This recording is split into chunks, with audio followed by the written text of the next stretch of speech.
Hi കൂട്ടുകാരെ, പുതിയൊരു വീഡിയോയിലേക്ക് എല്ലാവർക്കും സ്വാഗതം.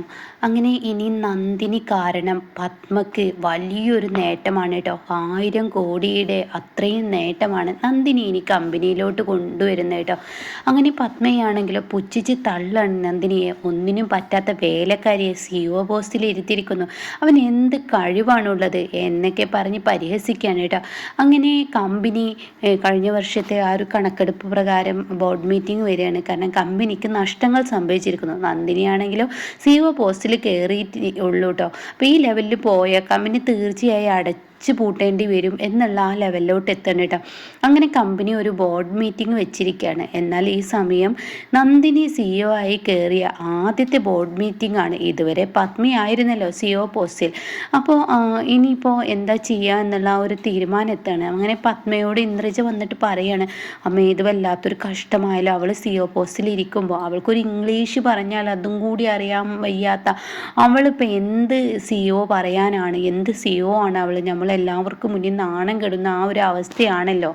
അപ്പോൾ ഈ സമയം സൂര്യയാണെങ്കിലോ നന്ദിനിയോട് പറയാണ്, നന്ദിനി, നമ്മുടെ കമ്പനി വളരെ നഷ്ടത്തിലോട്ടാണ് പോകുന്നത്. ഇതുവരെ ചെയ്ത ബിസിനസ്സുകളെല്ലാം ഇപ്പോൾ ആർക്കും വേണ്ടതായി. എല്ലായിടത്തും ഇതിലും തുച്ഛമായ വിലക്ക് വിൽക്കുന്നത് കൊണ്ട് തന്നെ ആർക്കും തന്നെ ഇപ്പോൾ ഒന്നും തന്നെ വേണ്ട. അപ്പോൾ അതുകൊണ്ട് തന്നെ നഷ്ടത്തിലോട്ട് പോയിക്കൊണ്ടിരിക്കുകയാണ്. അതുകൊണ്ടാണ് ഈ ബോർഡ് മീറ്റിംഗ് അതെന്തോന്ന് സാധനമാണ്? അത് ഇതുപോലെയുള്ള ഇങ്ങനെ പ്രശ്നങ്ങളൊക്കെ വരുമ്പോൾ ഒരു പുതിയ ഐഡിയകൾ കൊണ്ടുവരാൻ വേണ്ടി പറയുന്നതാണ് അത്. അപ്പോൾ ഈ സമയം നന്ദിനി പറയും, ഓ അങ്ങനെയാണല്ലേ. അപ്പോൾ ഉടൻ തന്നെ എന്തെങ്കിലും ഐഡിയ കിട്ടിയോ എന്ന് നന്ദിനി ചോദിക്കുകയാണ്. അപ്പോൾ ഉടൻ തന്നെ സൂര്യ പറയാണ്, എന്തോന്ന് ഐഡിയ? എൻ്റെ അമ്മ എന്ന് പറയുന്ന ബിസിനസ്സിലെ മഹാറാണി എന്ന് എല്ലാവരും വാഴ്ത്തപ്പെടുന്ന എൻ്റെ അമ്മക്ക് പോലും ഇപ്പോൾ എന്താ ചെയ്യേണ്ടതെന്ന് അറിയില്ല. എല്ലായിടത്തും ഇതിലും തുച്ഛമായ ഇതിൽ വെക്കുന്നത് കൊണ്ട് തന്നെ ഈ കമ്പനി നഷ്ടത്തിലോട്ട് പോയിക്കൊണ്ടിരിക്കുകയാണ്. ഇനിയിപ്പോൾ എന്താ ചെയ്യേണ്ടതെന്ന് അറിയില്ല എന്നൊക്കെ ഇങ്ങനെ പറയാൻ കേട്ടോ. ആ സമയം നല്ലൊരു പ്രൊഡക്റ്റ് ആയിരുന്നു കുക്കറിൻ്റെ ആ ഒരു പ്രൊഡക്റ്റ് നല്ലതായിരുന്നു എന്ന് പറയുന്നത് കേട്ടോ. അതിനുശേഷം ആദ്യം സ്റ്റീലിലുള്ള കുക്കർ കൊണ്ടുവന്നു, പിന്നീട് അലുമിനിയം, നോൺ സ്റ്റിക്ക്, അങ്ങനെ പല ഐറ്റത്തിൽ നമ്മൾ കുക്കർ കൊണ്ടുവന്നു. നല്ല രീതിയിൽ അത് പോയിരുന്നു. പക്ഷെ ഇപ്പോൾ മറ്റുള്ള കമ്പനികളും അത് കൊണ്ടുവന്നത് കൊണ്ട് തന്നെ ഈ ബിസിനസ് അത്ര വിജയകരമല്ല എന്നിങ്ങനെ സൂര്യ പറയാണ്. അപ്പോൾ ഇതൊക്കെ കേൾക്കുന്ന നന്ദിനി പറയാണ്, അങ്ങനെയെങ്കിൽ എന്താ ഇപ്പോൾ അത്ര വല്ലാതെ പറയാനുള്ളത്? അതിൻ്റേതായ വഴി കണ്ടെത്തണം നന്ദിനി. ഞാൻ പറഞ്ഞല്ലോ, ബിസിനസ്സിലെ മഹാറാണിയാണ് എൻ്റെ അമ്മ വിചാരിച്ചിട്ട് പോലും ഇപ്പോൾ ഒരു വഴി കണ്ടെത്താനോ അമ്മയെ കൊണ്ട് കഴിയാത്തത് കൊണ്ടാണ് ഈ ഒരു വർഷത്തെ കണക്കെടുപ്പ് പ്രകാരം നമ്മുടെ കമ്പനി നഷ്ടത്തിലോട്ടാണ് പോകുന്നത് എന്നുള്ളത് ഞാനിപ്പോൾ പറഞ്ഞല്ലോ. അപ്പോൾ അമ്മയും പ്രതിസന്ധിയിലാണ്. എന്നാൽ നീ ആണെങ്കിലും ഇപ്പോൾ പുതുതായി CEO ആയി ചാർജ് എടുത്തിരിക്കുകയാണ്. ബോർഡ് മീറ്റിംഗ് ആണെങ്കിലോ നാളെ രാവിലെ 10 മണിക്ക് ഇന്ന് 10 മണിക്ക് വെച്ചിട്ടുണ്ട്. അത് ഞാൻ ഇന്നലെ നിന്നോട് പറഞ്ഞല്ലോ. അപ്പോൾ നന്ദിനിയാണെങ്കിലോ വളരെ കൂളായിട്ട് എന്തോന്നാണ് ഈ ബോർഡ് മീറ്റിംഗ് എന്നുള്ളത് ഇപ്പം സൂര്യ മനസ്സിലാക്കി കൊടുത്തു. അപ്പോൾ നന്ദിനി സൂര്യക്ക് കോട്ടിട്ട് കൊടുക്കുന്നു, ഷൂ പോളിഷ് ചെയ്ത് കൊടുക്കുന്നു, ഷോക്സ് ഇടുന്നു. അതൊക്കെ ഇങ്ങനെ ചെയ്യാൻ കേട്ടോ. കാരണം നന്ദിനിക്ക് ഇനി അത് ചെയ്യാതിരിക്കാൻ പറ്റത്തില്ല എന്നുള്ളൊരവസ്ഥയിലായിരിക്കുകയാണ്. സൂര്യ കിടന്നതിൽ പിന്നെ സൂര്യയുടെ എല്ലാ കാര്യങ്ങളും ചെയ്യുമ്പോൾ സൂര്യ തനിയെ ചെയ്യാൻ ശ്രമിക്കുമ്പോഴും നന്ദിനി അത് സമ്മതിക്കില്ല കേട്ടോ. അതൊക്കെ എൻ്റെ അവകാശമാണ്, ഞാൻ ചെയ്തു തരാമെന്ന് പറഞ്ഞിട്ട് സൂര്യയുടെ കയ്യിൽ നിന്ന് ഓരോന്ന് തട്ടിപ്പറിച്ച് വാങ്ങിയിട്ട് നന്ദിനി ഇങ്ങനെ ചെയ്തു കൊടുക്കുകയാണ് കേട്ടോ. അങ്ങനെ ഈ സമയം നന്ദിനിയോട് ഇങ്ങനെ സങ്കടങ്ങൾ പറയാണ് സൂര്യ. ഓ, നിന്നോട് ഇപ്പോൾ ഇതൊക്കെ പറഞ്ഞു കഴിഞ്ഞാൽ നിനക്കിപ്പോൾ ബിസിനസ്സിൽ എന്ത് ഐഡിയ കൊണ്ടുവരാൻ കഴിയൂലേ? നിന്നെ ഞാൻ പിടിച്ചിരുത്തിയ ആ ഒരു ഇതല്ലേ എന്നൊക്കെ പറയുമ്പോൾ, സാധാരണ സാറ് പറയുന്നത് പോലെ സ്റ്റീലിൽ കുക്കർ വന്നു, അതുപോലെ തന്നെ അലുമിനിയത്തിൽ വന്നു, പിന്നീട് നോൺ സ്റ്റിക്കിൽ വന്നു. ഇനി പുതിയ ഐഡിയ കൊണ്ടുവരണം. അത് തന്നെയാണ് നന്ദിനി നിന്നോട് ഞാൻ പറഞ്ഞ എന്ത് ഐഡിയ? മൺചട്ടിയിൽ കുക്കർ എന്ന് പറഞ്ഞിട്ടുള്ള ആ ഒരു ഐഡിയ കൊണ്ടുവന്നാലോ? മൺപാത്രത്തിൽ കുക്കറുകൾ എന്ന് പറഞ്ഞിട്ട് ആ ഒരു ക്യാപ്ഷനോട് കൂടി ആ ഒരു ഐഡിയ കൊണ്ടുവന്നാലോ?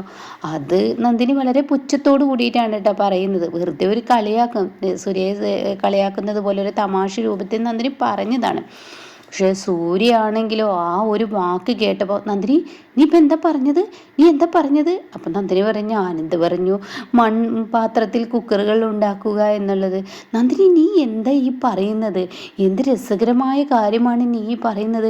നീ പറഞ്ഞത് ഇന്നത്തെ ബോർഡ് മീറ്റിങ്ങിൽ പൊളിക്കും, എല്ലാവർക്കും ഇഷ്ടപ്പെടും, ഇത് കോടികൾ വില മതിക്കുന്ന അത്രയും വലിയൊരു ബിസിനസ്സാണ്. പത്മ മേഡം ഇന്ന് നിന്നെ പുച്ഛിച്ച് തള്ളുമ്പോൾ ഇന്ന് നിന്നെ പത്മ മേഡം തലയിൽ ഉയർത്തുന്ന ആ ദിവസമാണ് എന്നൊക്കെ ഇങ്ങനെ സൂര്യ പറയാനിട്ട്. അപ്പോൾ നന്ദിനി പറയാണ്, എന്താ സൂര്യ സാറേ എന്നെ കളിയാക്കിയാണ്? അല്ലോടോ, താനീ പറഞ്ഞ വാക്കിന് തനിക്കത്ര വിലയില്ലെങ്കിലും ഈ ഒരു ബോർഡ് മീറ്റിങ്ങിൽ ഈ ഒരു കാര്യം പറയുമ്പോൾ വലിയ വലിയ ഏമാന്മാർ വന്നിരിക്കുമ്പോൾ അവർ പോലും അന്തം വിട്ടുപോകും, നോക്കിക്കോ എന്ന് പറയാണ്. അങ്ങനെ നന്ദിനിയും സൂര്യയും കൂടി കമ്പനിയിലോട്ട് പോകാൻ ഒരുങ്ങാണ്. 11 മണിയാകുമ്പോഴേക്കും ബോർഡ് മീറ്റിംഗ് ആണ്. താഴെയാണെങ്കിലോ വളരെ ചർച്ചകൾ തുടങ്ങിയിരിക്കുകയാണ്. ഇന്ദ്രജ പറയാണ്, വേദ പറയണേ, എന്താ അമ്മ ഇനി ചെയ്യുക? അവൾ CEO ആയി ആ ചെയറിൽ ഇരിക്കുമ്പോൾ ആ മറ്റുള്ളവർ മുന്നിൽ വന്നിരിക്കുമ്പോൾ അവൾക്കൊരു ഇംഗ്ലീഷ് പോയിട്ട് എന്തോന്ന് പറയാൻ അവൾക്ക് കഴിയുക? അവളെ പോലെയുള്ളവരെ ഇരുത്തിയത് നമുക്ക് ആകെ നാണക്കേടാണ് ഇന്നത്തോടു കൂടി വരാൻ പോകുന്നത്.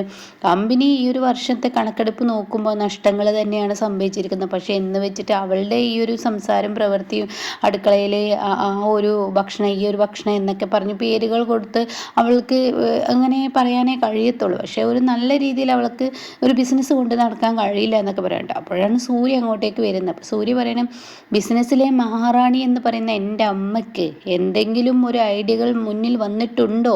പുതിയ ബിസിനസ് കണ്ടെത്താനും പുതിയ സംരംഭം കണ്ടെത്താനും എൻ്റെ അമ്മക്ക് കണ്ടെത്തിയിട്ടുണ്ടോ? ഉണ്ടാവുമായിരിക്കുമല്ലേ? എന്നാൽ ഞാനിവിടെ പറയുന്നു, ഇന്നത്തെ ബോർഡ് മീറ്റിങ്ങിൽ എൻ്റെ നന്ദിനി പുതിയൊരു ബിസിനസ് കൊണ്ടുവന്നിട്ടുണ്ട്. എന്താ ഈ പറയുന്നത് എന്ന് പറഞ്ഞ് ഇന്ദ്രജയും വിജയും അതുപോലെ തന്നെ വേദയും ചിരിക്കുകയാണ്. അപ്പോൾ ഉടൻ തന്നെ പത്മക്കാണെങ്കിൽ ചിരി വരുന്നെങ്കിലും തന്നെ ചുണ്ടിങ്ങനെ തുടക്കുകയാണ്. അതായത് പത്മ പറയുന്നു, പോയേ നീ എൻ്റെ മുന്നിൽ നിന്ന്, നീ ഈ അടുക്കള വേലക്കാരി ആ സെക്യൂരിറ്റിയുടെ മകൾക്ക് ഈ ബിസിനസ്സിനെ കുറിച്ച് എന്തോന്ന് അറിയാനാടാ? നേരെ വേണം നല്ലൊരു ഇംഗ്ലീഷ് ചോദിച്ചാൽ, ഒരു ചെറിയ കുട്ടികളോട് ചോദിച്ചാൽ അതിന് മറുപടി പറയാനും കൂടി കഴിയാത്ത നിൻ്റെ ഭാര്യയാണ് അവിടെ അത് കൊണ്ടുവരുന്നത്. നമുക്ക് കാണാമെന്ന് പറയണേ. അങ്ങനെ ഇവരാണെങ്കിലോ കമ്പനിയിലോട്ട് പോവുകയാണ്. അപ്പോൾ നന്ദിനി പറയാണ്, സാറേ എന്തിനാ വെറുതെ എന്നെ ഇങ്ങനെ പത്മ മേഡം പറയുന്നത് പോലെ എന്നെ നാണം കെടുത്താൻ ഈ ഒരു CEO പോസ്റ്റും ഞാൻ ഇങ്ങനെയൊക്കെ വെറുതെ ഒരു തമാശക്ക് സാറിനെ കളിയാക്കാൻ വേണ്ടി പറഞ്ഞതാണ്. പക്ഷെ സാർ അതും പിടിച്ച് പോവില്ലേ, അത് മോശമാവും, അതുകൊണ്ടല്ലേ എന്നൊക്കെ പറയുമ്പോൾ, നീ മിണ്ടാതിരിക്കുന്ന നന്ദിനി, ഇന്നത്തെ ബോർഡ് മീറ്റിംഗ് നിനക്കുള്ളതാണ്, നിന്നെ ആളുകൾ വാഴ്ത്തപ്പെടുന്ന ഒരു ദിവസമാണ് എന്നൊക്കെ ഇങ്ങനെ പറയാണ്. അപ്പോൾ അതേസമയം ഇന്ദ്രജ വന്നിട്ട് പത്മയോട് പറയാണ്, ഇനിയിപ്പോൾ ഇന്നത്തെ മീറ്റിങ്ങിന് പോകാൻ നോക്കുക അമ്മ, എന്തായാലും നാണക്കേട് തന്നെയല്ല, അതൊന്ത് പറയാൻ, കമ്പനി നഷ്ടത്തിലായ നാണക്കേട് ഒന്ന്. രണ്ടാമത്തേത് അവളുടെ ആ CEO പോസ്റ്റിലിരിക്കുന്നത്, അതൊക്കെ ആലോചിക്കുമ്പോൾ എന്താ പറയുക. അപ്പോഴേക്കും യതീന്ദ്രൻ അങ്ങോട്ടേക്ക് വരികയാണ്. അപ്പോൾ യതീന്ദ്രൻ പറയാണ്, ആരും കുറച്ച് കാണരുത്. അപ്പോൾ തന്നെ നിങ്ങളൊന്നും മിണ്ടാതിരുന്ന മനുഷ്യ, ഞാൻ ആ ബോർഡ് മീറ്റിങ്ങിന് എന്തെങ്കിലും ചെയ്യാൻ പറ്റുമോ എന്ന് നോക്കട്ടെ എന്ന് പറഞ്ഞിട്ട് ഫോണിൽ കാര്യമായിട്ട് ആരോട് സംസാരിക്കുന്നുണ്ട്. അപ്പോൾ പത്മ ഇറങ്ങാത്തത് കൊണ്ട് തന്നെ യതീന്ദ്രൻ്റെ റൂമിലോട്ട് പോയിരിക്കുകയാണ്, കുളിക്കാൻ പോയിരിക്കുകയാണ്. അപ്പോൾ ഈ സമയം പത്മ ആരോട് സംസാരിക്കുമ്പോൾ വിജയ് പറയണേ, ഈ ബോർഡ് മീറ്റിംഗ് ഇനിയിപ്പോൾ എന്താ ചെയ്യുക? അവൾ വെച്ച് ബോർഡ് മീറ്റിംഗ് നടത്തിയാൽ തീർച്ചയായും നമ്മളെല്ലാവരും നാണം കെടും. അപ്പോൾ ഇന്ദ്രജ പറയുന്നത്, എൻ്റെ അമ്മ മാറി നിന്ന് സംസാരിക്കുന്നെങ്കിൽ അമ്മക്ക് മുന്നിൽ എന്തെങ്കിലും ഉണ്ടാവും എന്നിങ്ങനെ പറയുന്നുണ്ട് കേട്ടോ. പിന്നീട് കമ്പനിയിലെത്തിയ ഈ പറയുന്ന നന്ദിനിയും സൂര്യയാണ് കാണിക്കുന്നത്. അപ്പോൾ ഈ ബോർഡ് മീറ്റിംഗ് നടക്കുന്ന സ്ഥലത്തോട്ട് സൂര്യ കയറിച്ചില്ല. അപ്പോൾ അവിടെ ആരും തന്നെ കാണാനില്ല. അപ്പോൾ സൂര്യ ചോദിക്കാൻ വിവേകിനോട്, ഇവിടുത്തെ ആളുകളൊക്കെ എവിടേക്കോ പോയത്, ഇവിടെ ആരും തന്നെ കാണാനില്ലല്ലോ. അത് കേട്ട് തന്നെ ഉടൻ തന്നെ വിവേക് പറയണേ, ഇവിടെ ആരും ഇല്ല, കാരണം ഇവിടെ ഉള്ളവരെ എല്ലാവരും ബോർഡ് മീറ്റിംഗ് ഇവിടെ അല്ലല്ലോ നടക്കുന്നത്. ഞാൻ എത്ര തവണയായി സൂര്യൻ എൻ്റെ ഫോണിലോട്ട് വിളിക്കുന്നത്, നീ ഫോൺ എന്താ ചെയ്തു വെച്ചിരിക്കുന്നത്? എൻ്റെ ഫോണ് സ്വിച്ച് ഓഫ് എന്നല്ല കാണിക്കുന്നത്. അപ്പോൾ സൂര്യ തൻ്റെ പോക്കറ്റ് തപ്പാണ്. അപ്പോൾ പോക്കറ്റ് തപ്പുമ്പോൾ ഫോണ് വണ്ടിയിലാണ്. അപ്പോൾ സൂര്യ പറയാണ്, എന്തിനാ നീ വിളിച്ചത്? അതെ, ബോർഡ് മീറ്റിംഗ് നിൻ്റെ വീട്ടിലോട്ട് മാറ്റിയെന്ന് പറയണം. അപ്പോൾ എൻ്റെ അമ്മ അറിഞ്ഞും കൊണ്ട് കളിക്കുകയാണ്. നന്ദിനി CEO ആയതിനു ശേഷം ആദ്യത്തെ ബോർഡ് മീറ്റിംഗ് എൻ്റെ അമ്മ CEO ആയ നന്ദിനിയെ പങ്കെടുപ്പിക്കാതിരിക്കാനുള്ള പണിയാണെങ്കിൽ ഞാൻ അതിന് തിരിച്ചടി കൊടുക്കും, വേഗം പോവാൻ വീട്ടിലോട്ട് എന്ന് പറയണേ. അപ്പോൾ ഈ സമയം വിവേക് പറയണ, ഒരിക്കലും നടക്കത്തില്ല, കാരണം ഈ സമയം നിനക്കറിയാവുമല്ലോ ട്രാഫിക്, ചുരുങ്ങിയത് 1 മണിക്കൂറെങ്കിലും വേണം, 10 മിനിറ്റുള്ളൂ ഇനി ബോർഡ് മീറ്റിങ്ങിന്, എങ്ങനെ നീ അവിടെ എത്താനാന്ന് പറയണം. അതങ്ങ് കേൾക്കുമ്പോൾ വിവേക്, നീ എൻ്റെ മൊബൈൽ എടുത്ത് വന്നേ എന്ന് പറയണേ. അപ്പോഴേക്കും ലാപ്ടോപ്പ് എടുത്ത് ഓണാക്കുന്നുണ്ട്. ഇതേ സമയം യതീന്ദ്രനാണെങ്കിലോ ഇപ്പുറത്ത് തൻ്റെ മകനെ വിളിച്ചുകൊണ്ടിരിക്കുകയാണ്. ബോർഡ് മീറ്റിങ്ങിന് പോകേണ്ട സമയമായിട്ടും പത്മ ഇറങ്ങുന്നില്ല. അപ്പോൾ കാണാം തൻ്റെ വീട്ടുമുറ്റത്ത് എല്ലാവരും ഇങ്ങനെ വരുന്നു. അപ്പോൾ ഇത് കണ്ടവിടെ തന്നെ യതീന്ദ്രൻ ഇറങ്ങി വരികയാണ്. ഇതെന്താ, കമ്പനിയിൽ ബോർഡ് മീറ്റിംഗ് നടത്തുന്ന ആളുകളെല്ലാം ഇവിടെ എന്ന് ചോദിക്കുകയാണ്. അത് കേട്ടോടെ തന്നെ, ഞങ്ങളോട് പത്മാമയുടെ ഇവിടെ മീറ്റ് ചെയ്യാനാണ് പറഞ്ഞത്. അപ്പോഴേക്കും അത് ഞാൻ എന്നൊക്കെ പറയുമ്പോഴേക്കും പത്മ ഓടി വരണം, ഇങ്ങോട്ടേക്ക് വാ, നമുക്ക് എല്ലാവർക്കും ഒരു ചേഞ്ച് വേണ്ടേ, എന്നും ഇങ്ങനെ കമ്പനിയിൽ ഇങ്ങനെ ബോർഡ് മീറ്റിംഗ് നടത്തിയാൽ പോരല്ലോ, വീട്ടിൽ ഇരുന്നിട്ട് ഒരു മീറ്റിംഗ് നടത്തണമല്ലോ. അപ്പോൾ അതുകൊണ്ടാണ് നിങ്ങൾ വാ എന്ന് പറഞ്ഞ് കൊണ്ടുപോവാ. അപ്പോഴേക്കും യതീന്ദ്രന് കാര്യങ്ങൾ പിടികിട്ടി, നന്ദിനിയെ ഒഴിവാക്കാനുള്ള പരിപാടിയാണെന്ന്.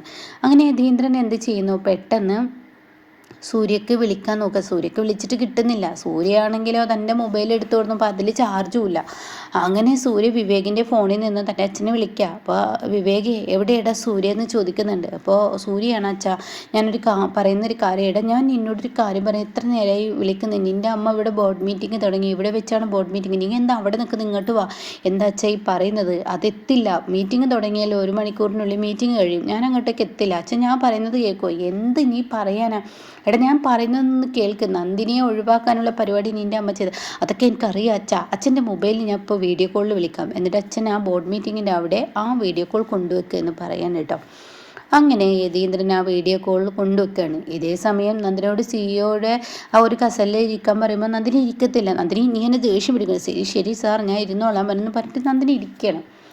അങ്ങനെ ഈ സമയം ബോർഡ് മീറ്റിംഗ് തുടങ്ങിയിരിക്കുകയാണ്. അപ്പോൾ അവരൊക്കെ ഇങ്ങനെ പറയുകയാണ്, കമ്പനി നഷ്ടത്തിലോട്ട് പോവുകയാണ്, പുതിയ സംരംഭം കൊണ്ടുവന്നാൽ അട്രാക്ഷനുള്ള ഒരു കാര്യം, അതായത് ആരെയും ആകർഷിപ്പിക്കുന്ന ഒരു കാര്യം കൊണ്ടുവരണമെങ്കിലാണ് ആളുകൾ ഈ കമ്പനിയിലോട്ട് വീണ്ടും വരത്തുള്ളൂ. ഇതിപ്പോൾ എല്ലാവരും പുതിയ പുതിയ ഓരോന്ന് കൊണ്ടുവരുമ്പോൾ നമ്മൾ എല്ലാ വർഷവും ചെയ്യുന്നത് ചെയ്തു കഴിഞ്ഞാൽ തീർച്ചയായും കമ്പനി പൂട്ടേണ്ടി വരും എന്നൊക്കെ അവർ സംസാരിക്കുകയാണ്. അപ്പോഴാണ് സൂര്യയുടെ ഫോണുണ്ട് എന്ന് പറയുന്നത്.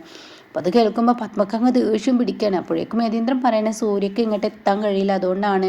അപ്പോൾ സൂര്യയാണെങ്കിൽ എല്ലാവരോടും കൂടിയിട്ട് ഞാൻ അങ്ങോട്ടേക്ക് എത്താതിരുന്ന് എൻ്റെ അമ്മ നടത്തിയ ഒരു പ്രശ്നമാണ്. അപ്പോഴേക്കും യതീന്ദ്രനെ പത്മ നോക്കുകയാണ്, എൻ്റെ അമ്മയുടെ കുത്തിത്തിരിപ്പോണ്ടാണ് ഞാൻ ഈ കമ്പനിയിൽ നിൽക്കുന്നതെന്ന് പറയുന്നത് കേട്ടോ. അപ്പോഴേക്കും ഇവരൊക്കെ പത്മ ഇങ്ങനെ നോക്കുന്നുണ്ട്. അതൊക്കെ പോട്ടെ, ഇപ്പോൾ പുതിയ സിഇഒ നിങ്ങൾ കണ്ടിട്ടില്ലല്ലോ എന്ന് പറഞ്ഞിട്ട് നന്ദിനിയെ കാണിച്ചു കൊടുക്കണം കേട്ടോ. അപ്പോൾ ഇവിടെ തന്നെ സൂര്യ പറയാണ്, ഇതാണ് ഞങ്ങളുടെ പുതിയ സിഇഒ, അപ്പോൾ ഇവിടെ പുതിയ ഒരു സംരംഭം കൊണ്ടുവരിക, കമ്പനിയെ നഷ്ടത്തിലോട്ട് പോകുന്ന കമ്പനിയെ തിരിച്ചു പിടിക്കുക എന്നുള്ളത് എല്ലാവരുടെ ആവശ്യമാണ്. അപ്പോൾ ബിസിനസ്സിലെ റാണി എന്ന് പറയുന്ന എൻ്റെ അമ്മ പുതിയ സംരംഭത്തെക്കുറിച്ച് എന്തെങ്കിലും പറഞ്ഞോ, പുതിയ ഐഡിയകൾ എന്തെങ്കിലും എൻ്റെ അമ്മ പറഞ്ഞോ?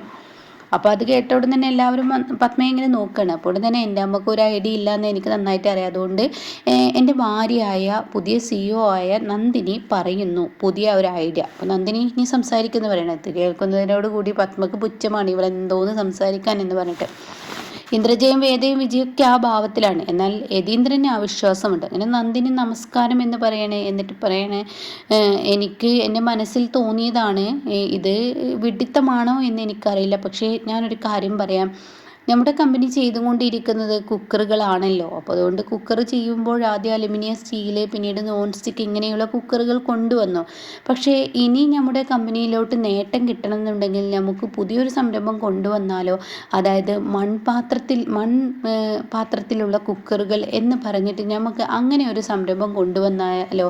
അതായത് കുക്കറുകൾ മൺപാത്രത്തിൽ എന്നാവണമെന്നില്ല, എല്ലാ ഭക്ഷണങ്ങളും പെട്ടെന്ന് വേവിച്ചെടുക്കാൻ പറ്റുന്ന രീതിയിലുള്ള ആ ഒരു തയ്യാറെടുപ്പ് വേണം ചെയ്യാൻ. അതായത് മൺപാത്രത്തിലുള്ള ഐറ്റംസ് പുതിയ പുതിയ മോഡലുകൾ കൊണ്ടുവരിക. അപ്പോൾ തീർച്ചയായും ആരും കമ്പനിയിലോട്ട് എത്തി നോക്കുമെന്ന് പറയുന്നത് കേട്ടോ. ഇതങ്ങ് കേൾക്കുന്നതിനോട് കൂടിയിട്ട് പത്മകനി ചിരിക്കുകയാണ്. അപ്പോൾ മറ്റുള്ളവരെല്ലാം അങ്ങനെ പരസ്പരം നോക്കുന്നത് കാണുമ്പോൾ നന്ദിനിക്ക് പേടി വരികയാണ്. അപ്പോൾ വേദയും ഇന്ദ്രയൊക്കെ ചിരിക്കുകയാണ്. ഇത് പറയാനായിരുന്നോ പുതിയ സിഇഒ, ഇന്നത്തോടു കൂടി അവളുടെ കസല തെറിച്ച് എന്നിങ്ങനെ ചിന്തിച്ചിരിക്കുമ്പോൾ എല്ലാവരും കൈയടിക്കുകയാണ് കേട്ടോ.